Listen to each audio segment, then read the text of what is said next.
안녕하세요. 정보가 세상을 바꾼다의 인포뱅크입니다. 이번에 전해드릴 내용은 뒤늦게 발견된 진실 5년 전에 이미 만들어졌다에 대해서 알아보는데 저의 방송을 듣기 전에 여러분이 구독, 좋아요 한 번씩 눌러주시고 한번 시작을 해보겠습니다. 자, 그러면 이번은 제가 조금 다르게 얘기할 거예요. 스크립트 전혀 없이 이 내용이 별로 그 구글 시스템에 별로 좋지 않아서 제가 말로 설명을 해드리고 자료만 좀 보여드리고 이야기를 해드리겠습니다. 지금 오늘 내용은 어떤 내용이냐면 바이러스 유출 의혹 중 연구소가 5년 전에 실제 변종 코로나 바이러스를 만들었다라는 거죠. 제가 먼저 그림을 하나 보여드리는데 이 그림이 뭐냐, 그 네이처 메디신에 발표한 내용이거든요. 이 내용이 2015년도 11월달 국제학술지인 네이처 메디신에 중국 박쥐가 가진 코로나 바이러스 변종이 사람을 감염시킬 수 있으며 폐렴과 폐 손상 등 코로나19와 비슷한 증상을 일으킬 수 있다라는 연구 결과입니다. 이것을 가지고 오늘 얘기를 드리는데 이 내용을 여러분들에게 자세히 알려드리겠습니다. 자, 그래서 지금 첫 번째로 우리가 알아봐야 될 내용이 뒤늦게 확인된 진실이에요. 어떤 진실이냐? 중국의 과학자들이 지난해 말부터 중국에서 시작된 그리고 전 세계로 확산된 신종 코로나 바이러스, 코비드19라고도 하고 코로나19라고도 하는 이 바이러스와 비슷한 변종 코로나 바이러스를 5년 전에 일부러 만들어 실험을 하고 학계에 보고한 사실이 있다라는 거죠. 이 논문에서 발표한 것을 보면 2015년으로 이번 신종 코로나 바이러스 감염증 코비드19 사태가 일어난 지 한참 전의 일이긴 하지만 특별히 눈에 띄는 사실은 딱 한 가지, 변종 바이러스 실험이 이루어진 것이 바이러스 유출 의혹을 받고 있는 우한 지역의 바이러스 연구소라는 겁니다. 지금 화난시장하고 가까웠고 그리고 우한에서 물론 첫 번째 환자가 화난시장을 갔다는 증거도 없고 가지 않았다라고 지금 계속 이야기를 하고 있거든요. 그럼에도 불구하고 이 바이러스의 시작은 우한이잖아요.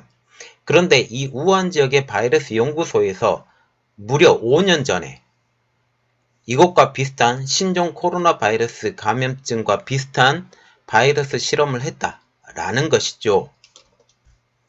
자, 그래서 이 내용들을 한번 보면 국제학술지 네이처 메디신에 따르면 랄프 바릭 미국 노스캐롤라이나대 역학과 교수와 시쟁리 중국 우한 바이러스 연구소 특수병원균 및 생물안전연구실 연구원 연구팀이 지난 2015년 11월 달에 중국 박쥐가 가진 코로나 바이러스의 변종이 사람을 감염시킬 수 있으며 폐렴과 폐 손상을 일으킬 수 있다라는 연구 결과를 네이처 메디신에 발표를 한 것입니다. 연구팀은 이를 위해서 중국 박쥐에서 유래한 코로나 바이러스와 중증 호흡기 증후군 사스 바이러스가 숙주세포에 침입할 때 필요한 스파이크 단백질을 유전자 재조합을 통해서 쥐를 감염시킬 수 있는 새로운 변종 코로나 바이러스를 개발했다고 이 논문에서는 소개되고 있습니다.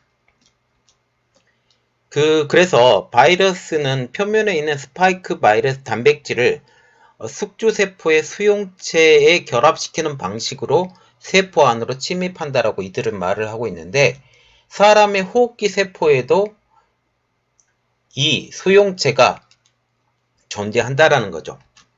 그래서 이것과 결합이 되면 사람의 호흡기에도 치명타를 일으킬 수 있다. 그래서 연구팀은 이렇게 말을 하고 있는데 이렇게 개발한 바이러스는 인간의 호흡기 세포 역시 감염시킬 수 있다라는 것으로 확인이 됐다라는 겁니다.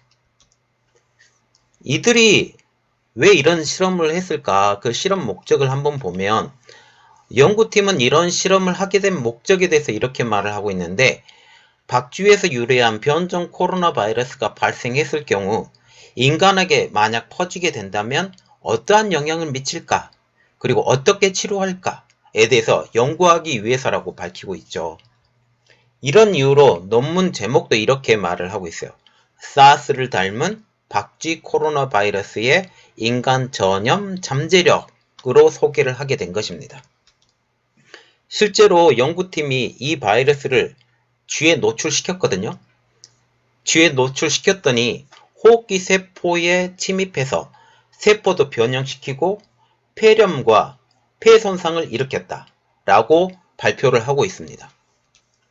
이는 코로나19, 말하자면 신종 코로나 바이러스 감염 환자들에게 발견되는 증상과 아주 유사하다고 지금 말을 하고 있어요.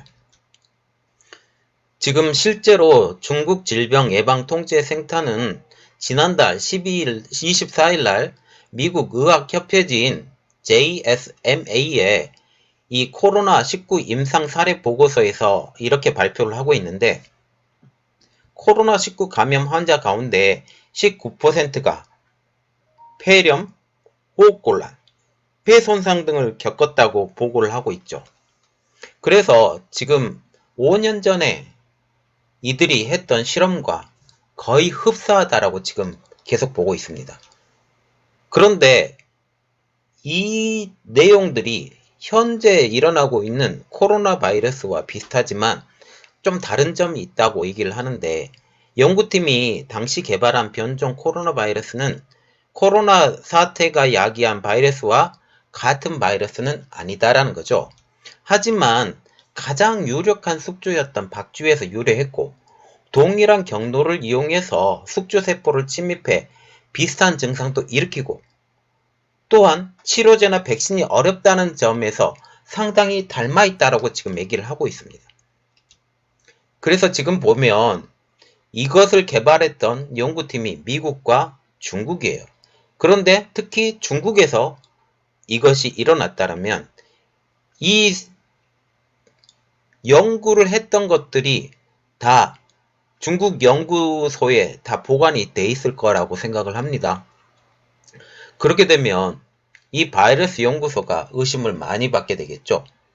특히 이 연구를 수행하는 연구자들 중에서 대표자 시쟁리 중국 우한 바이러스 연구소 교수가 포함이 되어 있다고 하는데, 시 교수가 활동했던 우한 바이러스 연구소는 이번 코로나19 사태가 시작되었던 가장 유력한 곳으로 의심되고 있습니다. 이곳이 후베이성 우한 화난 수산물 시장에서 직선거리로 지금 32km밖에 떨어져 있지 않다라는 거죠. 이 연구소는 사태가 급격히 확산이 됐을 때 중국뿐만 아니라 해외에서도 변종 바이러스를 만들었다가 외부로 유출되지 않았을까라고 지금 의혹을 계속 받고 있던데요. 그래서 이 시 교수는 이렇게 말을 하고 있는데, 온라인 메신저를 통해서 우한 바이러스 연구소는 코로나19와 아무런 관련이 없다라고 지금 얘기를 하고 있는데 누가 믿어주나요? 시 교수는 지금 최근 10년간 중국 28개 지방의 동굴에서 서식하는 거의 모든 박쥐를 연구해서 대규모 박쥐 바이러스 데이터베이스를 구축한 전문가이기도 하죠. 지난 2002년에 발생했던 중증 호흡기 증후군 사스가 바이러스가 박쥐 유래 변종 코로나 바이러스라고 지금 사실을 밝혔던 사람도 이 시 교수입니다. 자, 지금 보시면 이 바이러스가 유출의 의혹을 사고 있죠. 이 우한 지역의 바이러스 연구소가. 그런데 이곳에서 연구했던 시 교수가 미국 연구팀과 함께 이 신종 코로나 바이러스에 대해서 연구했던 곳이 이 우한 바이러스 연구소입니다. 그러면 우리가 생각할 때 이곳이 이렇게 논문을 낼 정도로 열심히 연구했다라는 겁니다. 그러면 우리가 다시 한번 의심을 해야 될 것이, 이곳에 있는 바이러스의 숙주가 유출되지 않았을까? 아니면 어떤 면에서는 일부러 퍼뜨리려고 생각하지 않았을까라는 의심까지 좀 추측이 된다라는 거죠. 자, 그래서 우리가 이것에 대해서 더욱더 정확하고 생각을 다시 한번 해봤으면 좋겠습니다. 이번 내용은 여기까지였고요. 저의 내용이 여러분들에게 많이 도움이 되셨다면 구독과 좋아요 그리고 알림 설정까지 한번 부탁드리겠습니다. 감사합니다.